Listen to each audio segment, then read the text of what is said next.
اكلمكم النهارده عن برفيوم جميل قوي. اتفضلي يا فندم، البرفيوم اسمه ايه؟ برفيوم فاسيو. اسمه ايه؟ برفيوم فاسيو. فاسيو؟ ليه؟ من قلة الاسامي ولا ايه؟ تطابق بيوصل 90% من نفس الريحه الاصليه بالظبط. يا ساتر، 90% قريب من الريحة الأصلية؟ 90% من نفس الريحه الاصليه بالظبط. ده أكبر داعي ما يخلينيش أشتريه. هو الواحد ناقص فاسيو في حياته؟ واسعار مناسبه جدا، اقل كمان من سعر التركيب. أدفع فلوس ليه في الفاسيو؟ أنا أقوم دلوقتي أعبيلك إزازة 2 لتر فاسيو ولا إني أدفع فيها مليم. كلفني إيه يعني؟ طبق كروم بسيطة يعني، وهعمل إزازة 2 لتر فاسيو ببلاش. الازازه اللي انتوا شايفينها دي ازازه فاسيو انتنس، بديله لبرفيوم دولتشي اند جابانا. بديل دولسي أند جابانا؟ بديله لبرفيوم دولتشي اند جابانا. والله إنك جبانة إنك تعرض لنا هذا المنتج، هذا الفاسيو. البرفيوم دي سويتي فلورال باودري سيترس. يا ساتر، دي أعراض الفاسيو دي ولا إيه؟ والثبات والانتشار بتاعها وسط، واقصد بوسط هنا ان هي بتقعد من 8 ل 10 ساعات. لا لا لا لا، انتوا جايين تهرجوا. انا اعرف واحد يعمل فاسيو ممكن تقعد لابده في الهدوم شهر، جاي تقولي لي 10 ساعات؟ هنهرج؟ مش تسويق خالص ده للفاسيو، انتوا جايين تهرجوا. كمان الباكج بتاعتها حلوه قوي. وبعدين ثواني بعد اذنك، انا لما اروح اشتريها اقول له ايه؟ شممني الفاسيو؟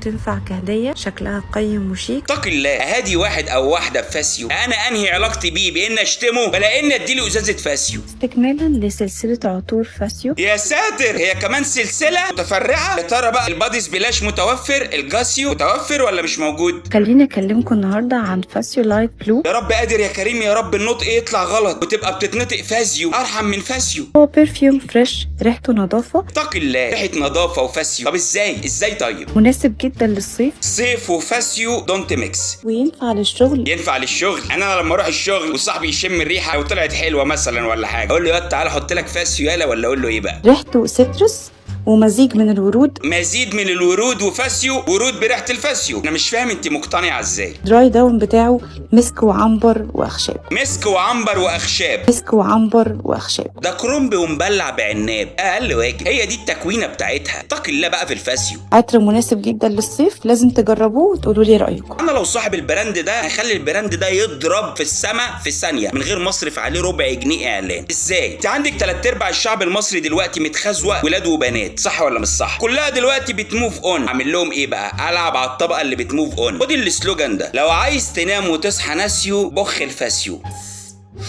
اوه سيلافي. مش كده وبس، انا كمان بقى في الفروع بقى بتاعت البرفيوم الفاسيو ده بقى، لما الناس تبقى قاعده هستضيفها ازاي؟ شغل لهم بدل الميوزك بقى ممكن تتحط الكيني جي مثلا، والجو ده عارفه جو البنوك والحاجات دي، فكك منها. هنحط لهم موسيقى فاسيو راقيه هاديه، ناس تبقى قاعده كده بتشتري الفاسيو وبتسمع الفاسيو في ودنها وهو شغال في الساوند، شغال في السماعات فوق. انا عايز اقول لك ان انت هتعيشوهم المود. عجبكم الريفيو عن البرفيوم؟ اكتبوا لي في الكومنتات. يا ريت لو الفكره دي عجبتكم ابقوا قولوا لي، خد نصيبي منها على الاقل يعني. يلا باي باي فاسيو، باي باي فاسيو، باي باي باي باي باي باي باي باي.